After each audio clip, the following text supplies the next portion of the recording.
we go. And welcome to another episode of the Franchise Academy podcast. And we are broadcasting live, and I'm based in Long Island, and we've got some people that I'm bringing on that are in Boston and also in Canada. So we're really, really excited about this episode with Men in Kilts is the brand that we're bringing to you today. This is really a relatively new franchise to the United States, but they've been in Canada for a while.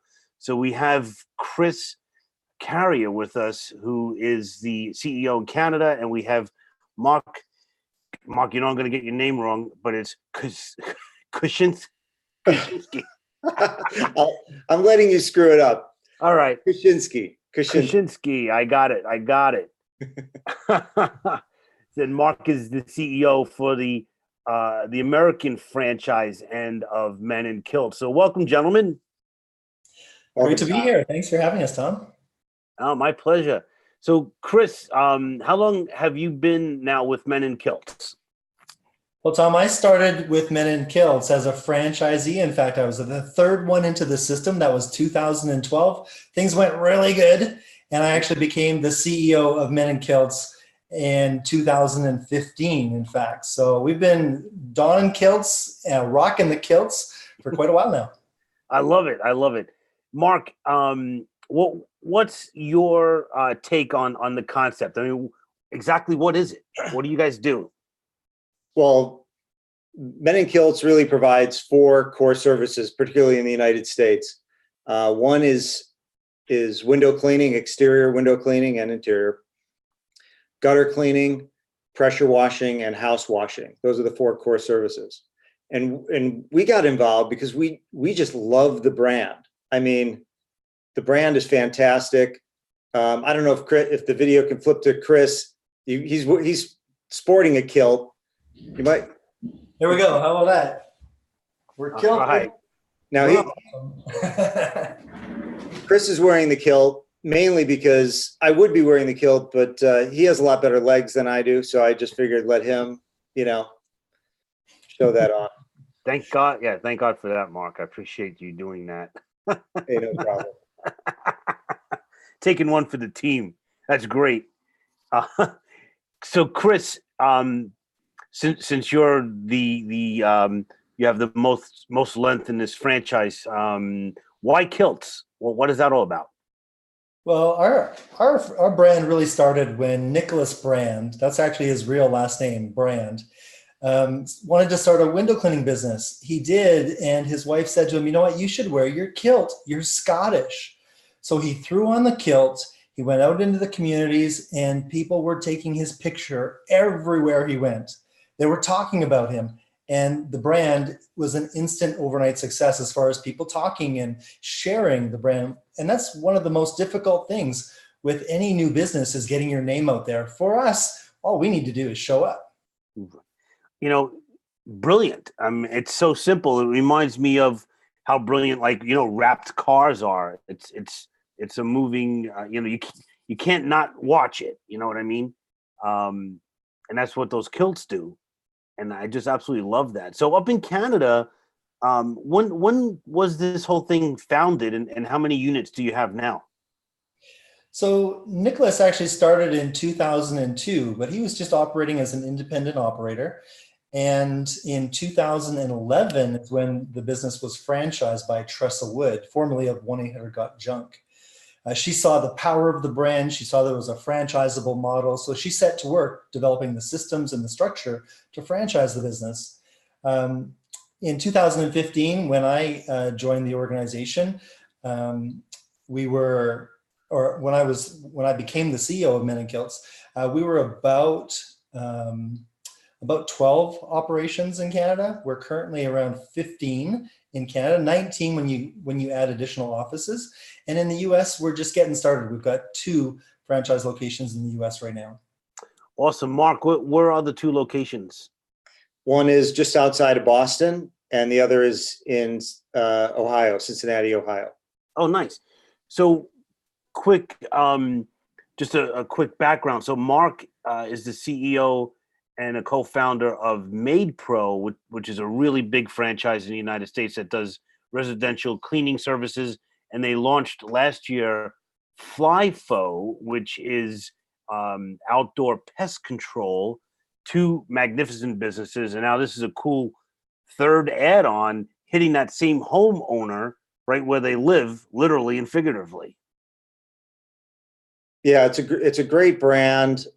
We love the concept. It's obviously a huge need in the marketplace, and it allows people to start a business. I would say relatively inexpensively, and get going on something that's obviously in demand. So it's a fantastic business brand. We love it. And it's 4 revenue streams. Is that right?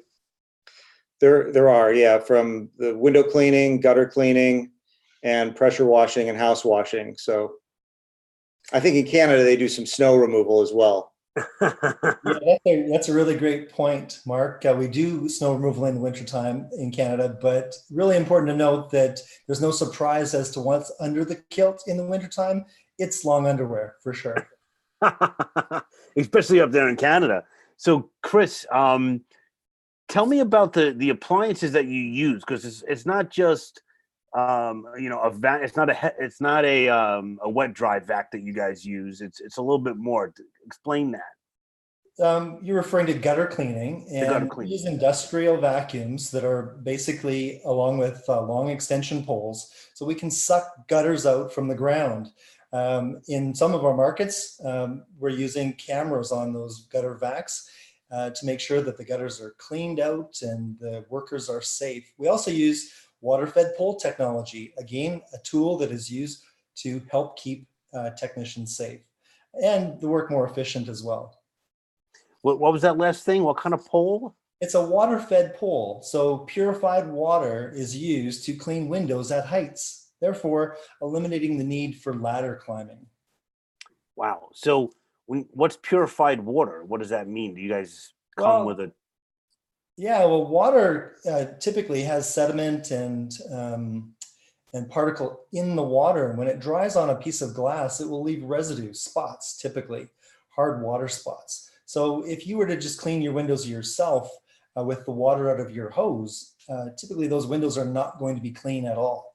With our tools, the proper brushes, proper poles, and purified water, those windows are spot free. Oh, love that idea.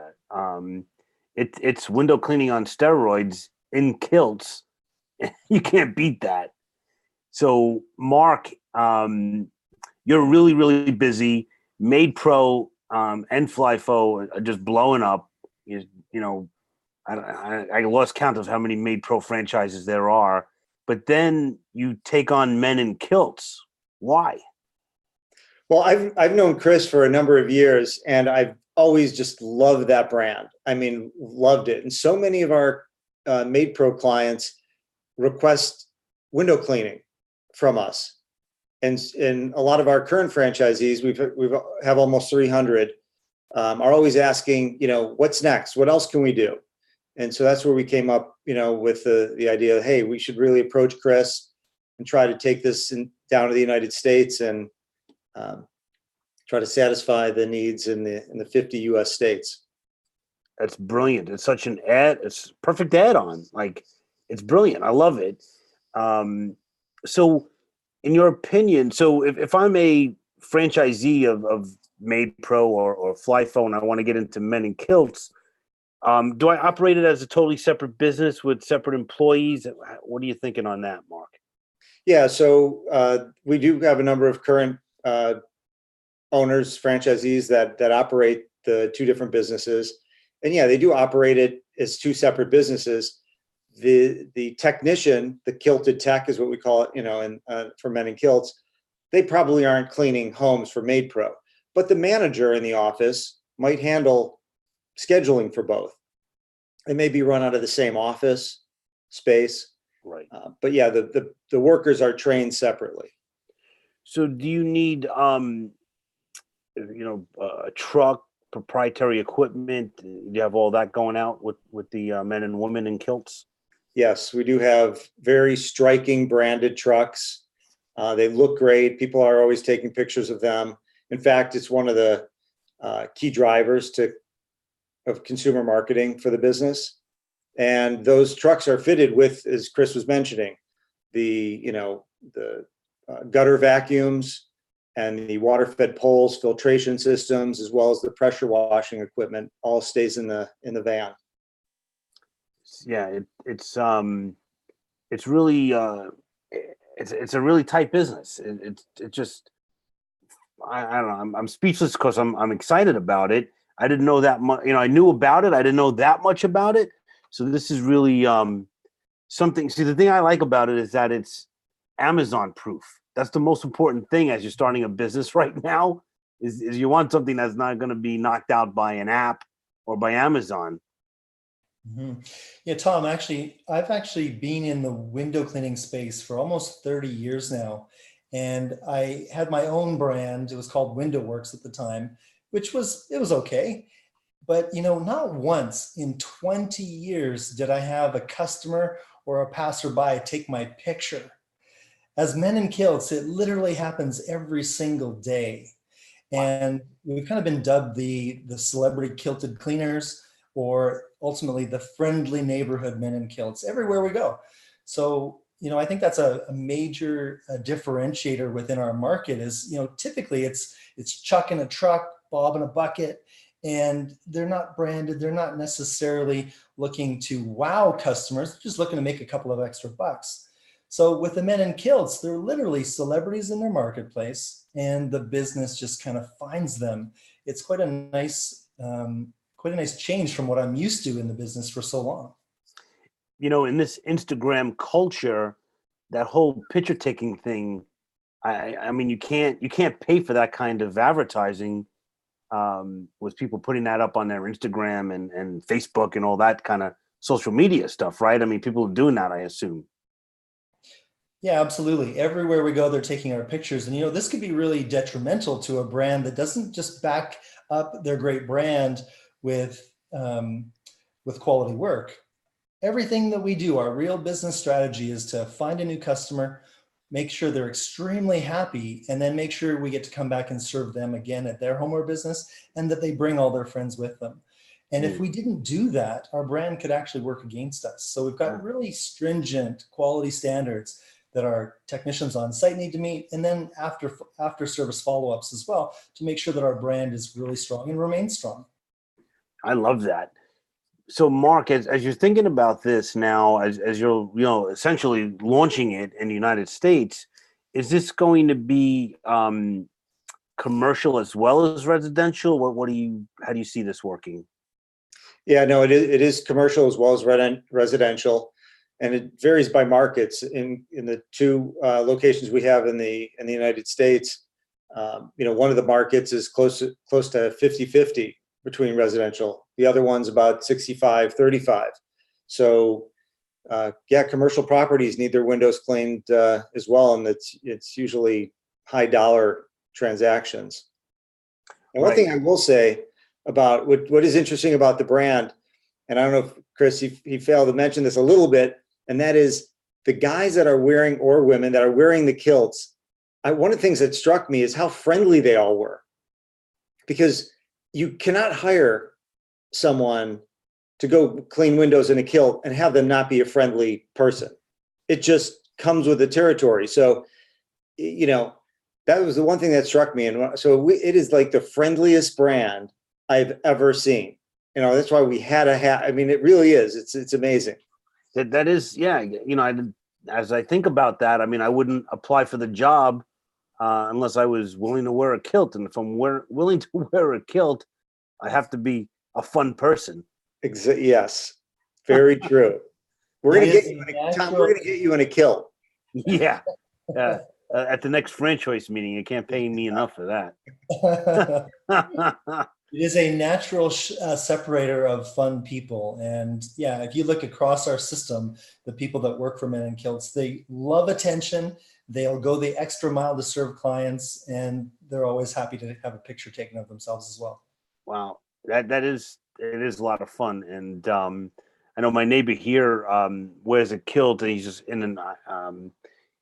he plays bagpipes for an Irish fire department band here, and when he's out, it's awesome. It's just an awesome thing. It's so cool to see it, and so that's why people are taking pictures. I guess it's just really unlike anything else. So, what are you guys doing for marketing to get customers? Obviously, people are going to call you just because they see you, but just to go the extra mile. Are you doing the same, Mark? Are you planning on doing the same kind of things you do at Made Pro, which is, award-winning marketing? Yeah, I mean, clearly we've got, great digital presence, whether it's pay-per-click, local, Google Local. We do a lot of, billboard, radio, direct mail. It's Traditional, yeah. Yeah, a lot of traditional stuff, and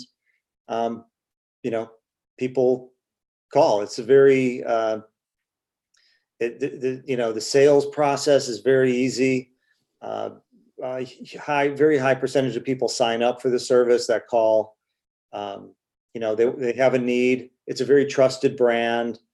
Obviously, when someone shows up, they're very comfortable with us. You don't need a little badge saying here I am. I mean, someone shows up in a kilt and a big truck, trust them immediately to clean your windows. It's really fun to watch.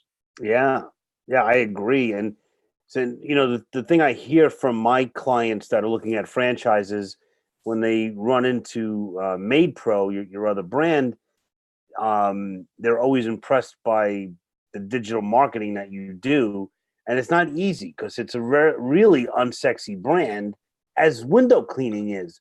But you put people in kilts, now it's so easy to market it. I mean, it's really cool. Yeah, it's great. And people, and one of the nice things about the business as well is, I don't think a lot of people think about this, but it is, we're really turning it into a recurring business.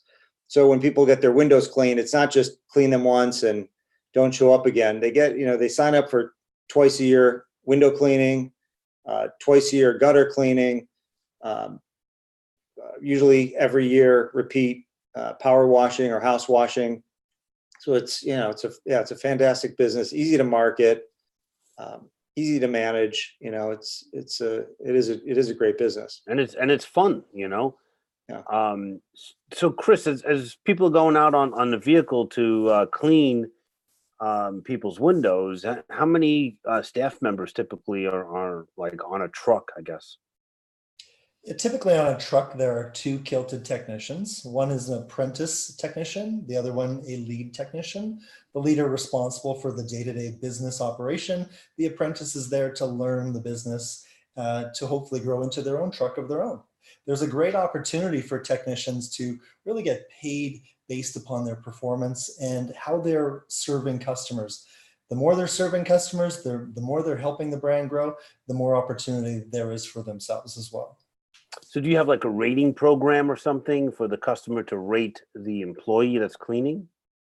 Yeah, we have something that we do after every service that is completed. We make sure we're following up, whether that's by an email survey, which is our NPS rating, or we do a follow-up phone call if people don't have an email account on file. And we just want to make sure that the service was to the level that we expect. Our technicians are bought in on that. The entire organization is, and we have a stellar NPS rating. I think it currently sits around 71 overall, which is world class. It really is. That's great. Congratulations on that. Yeah, thank you. That is super. So, so we covered marketing and we covered essentially the staffing. So is this something where people are out 7 days a week, or is it kind of just a weekday business? Our business is typically Monday to Friday, and sometimes during our peak seasons, we do have a couple of peak seasons during the year, spring and fall cleaning. And sometimes at that point, a franchise partner may open up Saturdays. But those are only for technicians that are wanting and willing to work those additional days. But typically from a franchise owner perspective, it's a Monday to Friday business. Not a lot of evenings or weekends unless it's your choice. Right. Yeah, amazing. And so you guys, will, I guess, Mark, you're planning on doing sort of exclusive territories for franchisees that buy in the United States? Yep. We do provide exclusive territories, get a set of zip codes so there's not, competing within the brand, and, allows people to really, grow into their territories. Right. And so so these are contiguous territories, so they could own an entire market, perhaps, is that the way you're planning on doing it?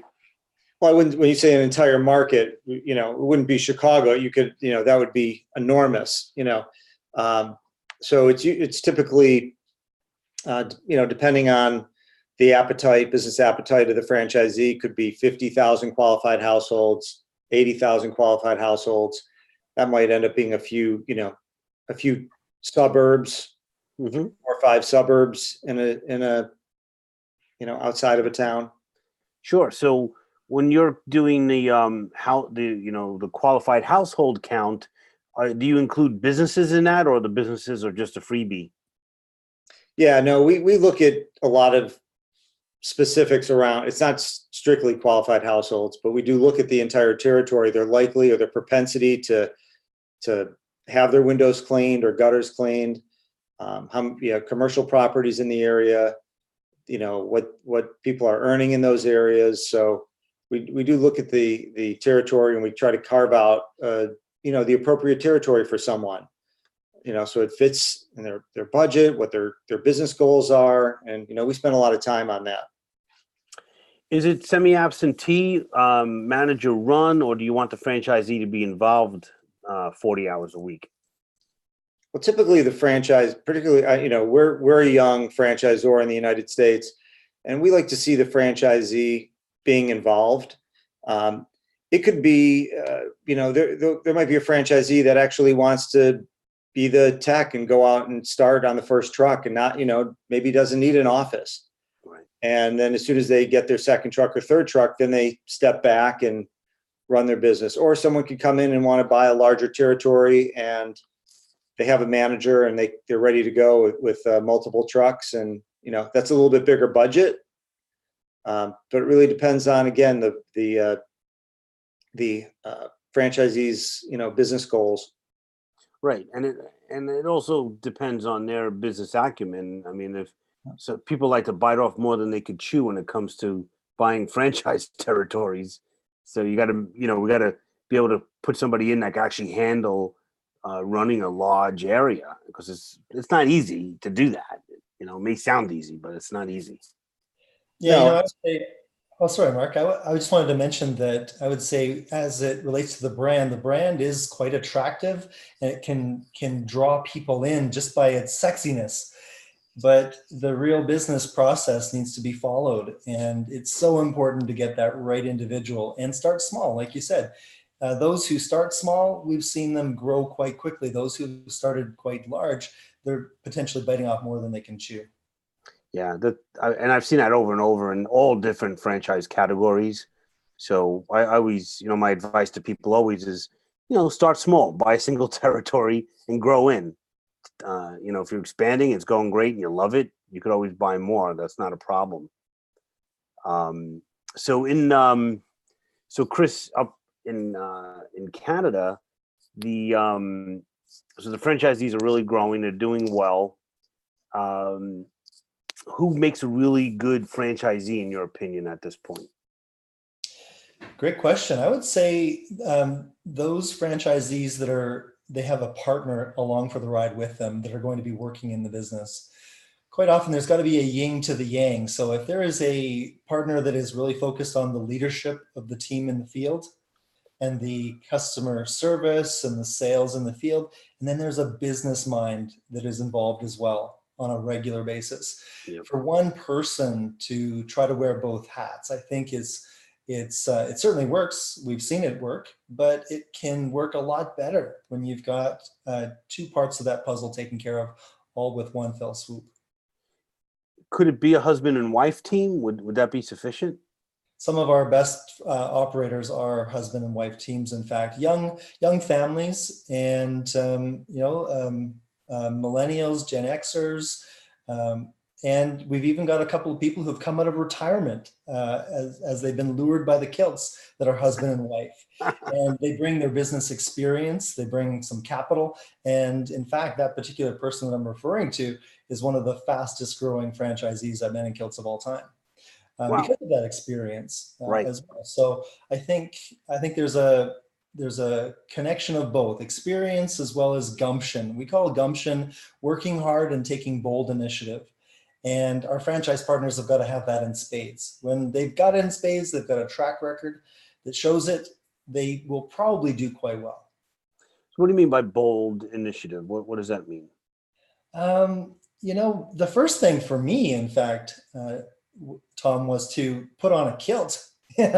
when I joined Men in Kilts, I had never worn a kilt before. Right. I was lured by the brand and the stickiness of the brand, but then I found out, oh yeah, I've got to throw on a kilt. So that was boldness for me, is to throw on a kilt and then go out in public. And what happened with me is I was quite blown away at the people who instantly came up to talk to you.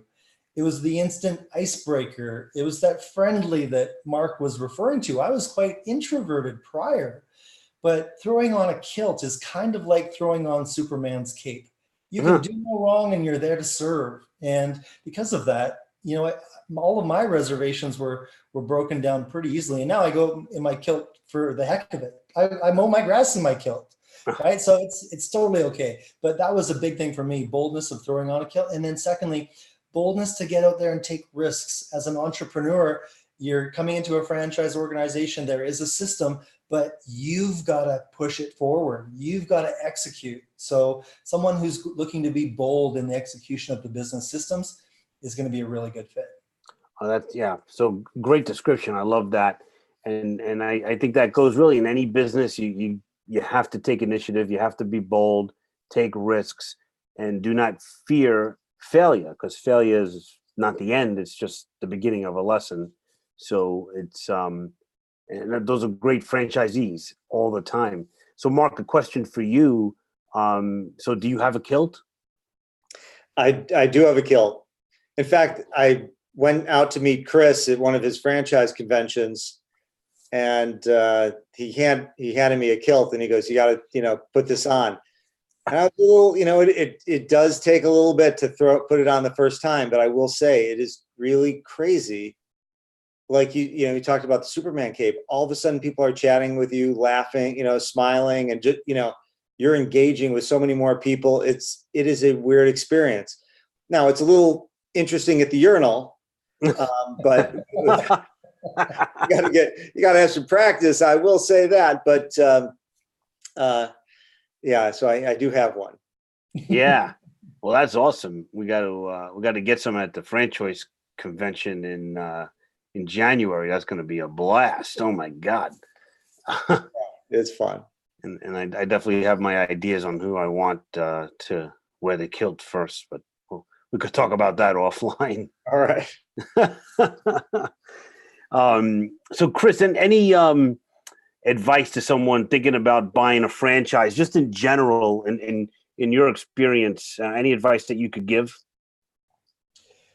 Yeah, I think aside from all the advice that everyone always gives, I think probably the biggest one is talk to the existing franchisees and see what their experience is, see what they've gone through, see where the pitfalls may be, the challenges may be that they need to climb over. But if they're going to be starting with any brand, to really know what people before them have experienced with the franchisor. One of the things that I've just loved about working with Mark and MadePro, meeting their corporate team, their franchisees, they all speak so highly of the system, the integrity within the system, and the overall support structure. So I think that's one of the things that Men in Kilts does exceptionally well, is they're there for the franchisee. And then obviously the franchisee's got to execute. But one of the top things about Men in Kilts in the US and in Canada. Oh, that's really awesome. And I think that there is nothing more important than talking to franchisees, and, for people that are listening now and want to buy a franchise, or if you're looking at a franchise, I have a sheet of 39 questions to ask franchise owners to make those calls really effective and efficient. It is the most important thing you could possibly do. So if you want a copy of that, just reach out to me at tom@thefranchiseacademy.com. And I have some good tips that go with that as well. I'd be happy to send it over to you. Just let me know. So Mark, this is kind of a new venture for you guys. Are you doing the sales right out of the Boston office with the Made Pro team? Yeah, we are. Well, that's cool. Yeah, it's really nice because some people they may not fit with exactly Made Pro, or the Made Pro territory is sold out, and we've got a pretty good reputation for high satisfaction and great support and great technology, and so when they hear we have a couple other brands, they're interested as well. So if someone comes knocking on the door for any one of your three brands, and then they find out about the other one or two, can they come in and buy two different brands or even three different brands for the same territory if it's open?